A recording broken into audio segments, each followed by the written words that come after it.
Assalamualaikum warahmatullahi wabarakatuh. Selamat datang di video saya. Hari ini sedikit gerimis ya. Kita akan mencoba belajar bagaimana caranya melewati polisi tidur dengan aman, dengan baik. Tekniknya adalah dengan cara biar pelan asal jalan. Nama tekniknya seperti itu ya. Biar pelan asal jalan. Caranya seperti ini, saya contohkan.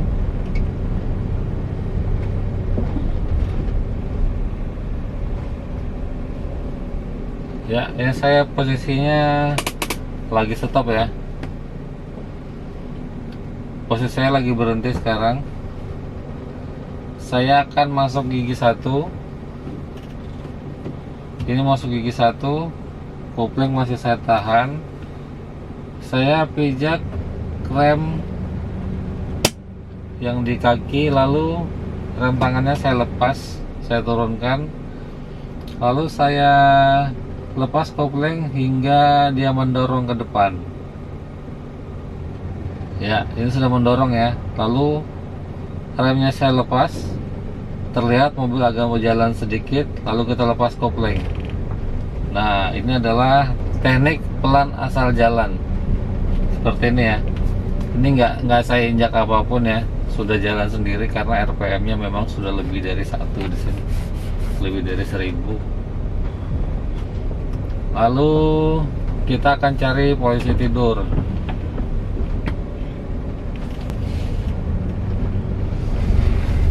Ketika kita melewati polisi tidur menggunakan gigi kecil ya, gigi 1 atau gigi 2. Tapi saya sarankan kalau bagi yang masih baru, lebih baik menggunakan gigi 1, karena kadang-kadang bisa mati sendiri mesin kalau kita nggak tahu tekniknya ya, dibandingkan gigi 2. Sekarang sudah ada polisi tidur depan kita itu. Ada berapa biji? Ada sekitar 4 atau 5 polisi tidur untuk kita berlatih ya. Ini polisi tidur pertama. Karena ini kecil, jadi nggak perlu ya, nggak perlu menggunakan teknik tadi. Itu hanya bisa kita lakukan dengan posisi tidur yang besar ya. Kalau kecil-kecil seperti ini nggak usah nih, jalan aja, jalan biasa aja nggak masalah. Paling hanya bunyi dalam gedek, tapi nggak apa-apa. Nggak saya injak apapun ya, nggak saya injak gas, nggak saya injak kopling, dia jalan sendiri. Saya menggunakan gigi 2.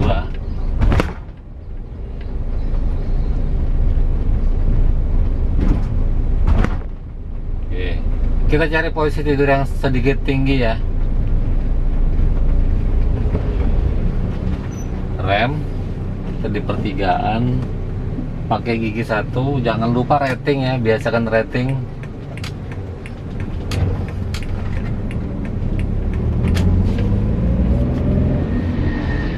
Belok dimanapun, walaupun kondisinya lagi sepi pun, diusahakan selalu menggunakan rating. Itu adalah satu-satunya penanda untuk kita, untuk memberitahukan kepada pengendara lain bahwa kita akan belok. Jadi wajib menggunakan rating. Jadi misalnya ada kendaraan di depan atau di samping, mereka tahu dan mereka menjaga jarak dengan kita.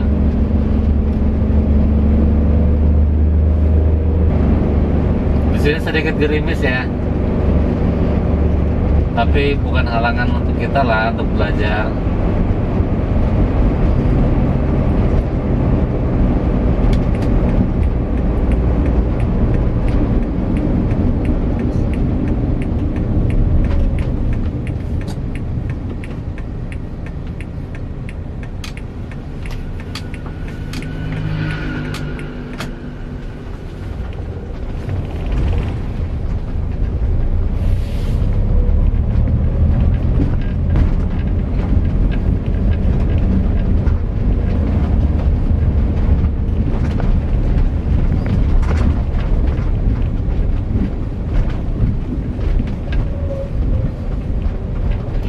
Kalau di dalam kompleks seperti ini yang jalanannya sempit, jangan ngebut ya, pelan aja.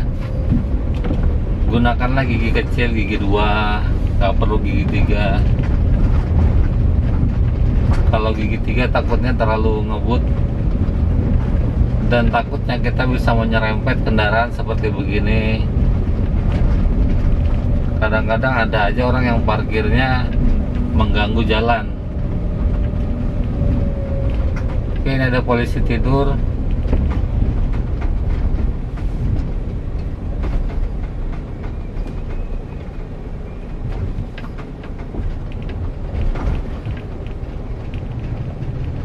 Kok nggak ada yang gede ya?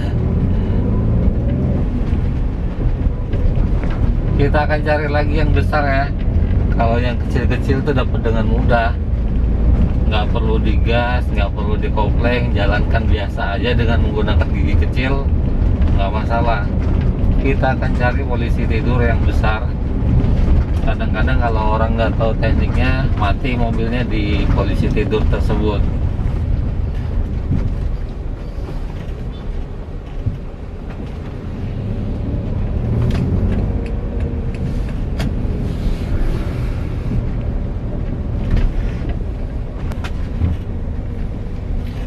Oke, sekarang sudah ada polisi tidur yang lumayan tinggi di depan kita ya. Caranya seperti tadi, gunakan gigi 1. Kita hanya memainkan kopling saja. Ya. Ya, oke. Seperti tadi caranya. Oke, caranya adalah seperti ini ya. Saya tekan kopling, saya gunakan gigi 1. Saya lepas kopling tanpa saya menekan gas. Ya, lewat dengan sendirinya ya. Jadi untuk melewatinya, kita tidak perlu menekan gas. Hanya menggunakan gigi 1 dan tidak diinjak apapun ya. Kita bisa menginjak koplingnya kalau diperlukan aja, kalau enggak juga. Ini saya kembalikan ke gigi 1, saya lepas semuanya, lalu kita biarkan dia jalan. Ya, oke, sangat sempurna sekali lewatnya, tanpa ada guncangan yang besar yang ada di dalam, hanya ya normal. Ini ada lagi, saya pindahkan naik ke gigi 1, saya tidak menginjak apapun.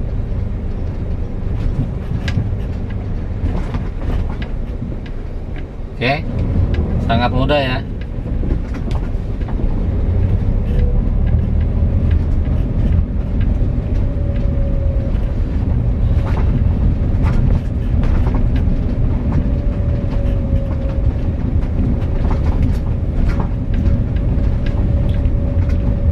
Teknik seperti tadi itu kita tidak menginjak apapun, itu bisa kita terapkan juga pada jalan rusak.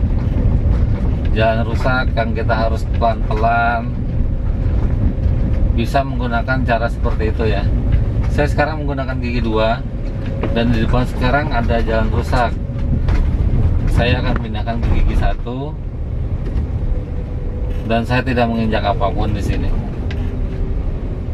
Kita biarkan dia lewat dengan sendirinya. Ya, mulus ya, lewatnya kita mulus tanpa ada gangguan. Ketika jalan sudah agak bagus sedikit, kita gas sedikit.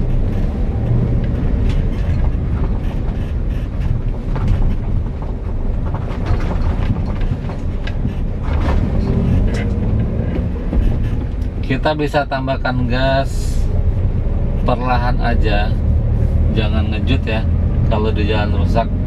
Ini ada di tanjakan, kita sekarang lagi ada di tanjakan. Saya akan memberikan sedikit tekniknya supaya kita tidak mundur ketika kita berhenti di tengah tanjakan. Ya, oke, sekarang saya berhenti di tengah-tengahnya. Saya netralkan, lalu saya tarik rem tangan. Posisi saya sekarang benar-benar berhenti. Benar-benar berhenti ya. Saya tidak maju dan tidak mundur. Sekarang untuk maju supaya kita tidak termundur, caranya adalah seperti ini. Pertama, kita tekan kopling, lalu rem kaki, masuk gigi 1, rem tangannya dilepas. Ya, sekarang kita belum maju sama sekali. Kita lepaskan kopling dengan perlahan sampai mesin terasa seperti mendorong. Ya, ini sudah terasa seperti mendorong ya, karena ada seperti getaran. Nah, nih, mesin seperti mau maju tapi masih tertahan dengan rem. Waktu ini langsung kita lepas rem kaki, maka mesin akan mendorong maju tanpa ada mundur sedikit pun.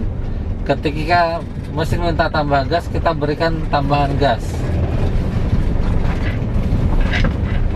tapi nambahnya sedikit aja, jangan langsung ngejut. Itu akan membuat mesin kita menjadi loncat nanti mobilnya.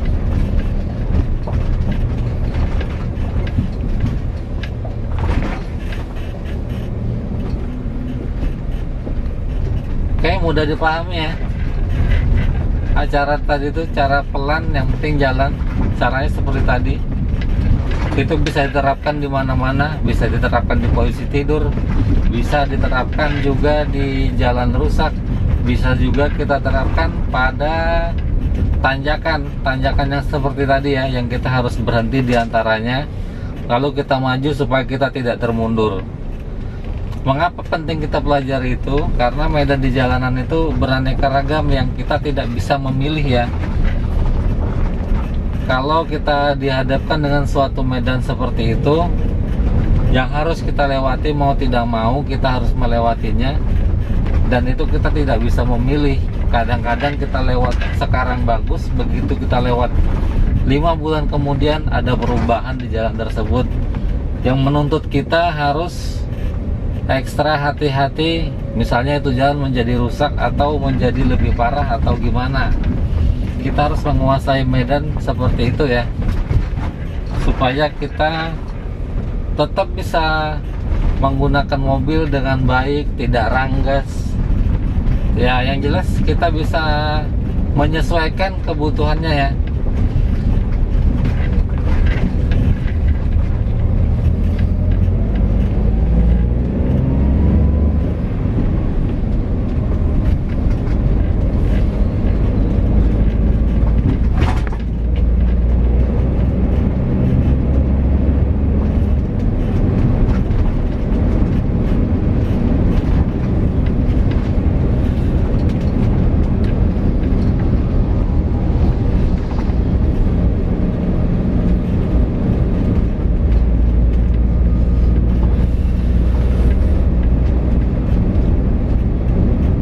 Sekian dari saya, semoga video ini bermanfaat bagi kalian yang baru belajar menggunakan mobil manual.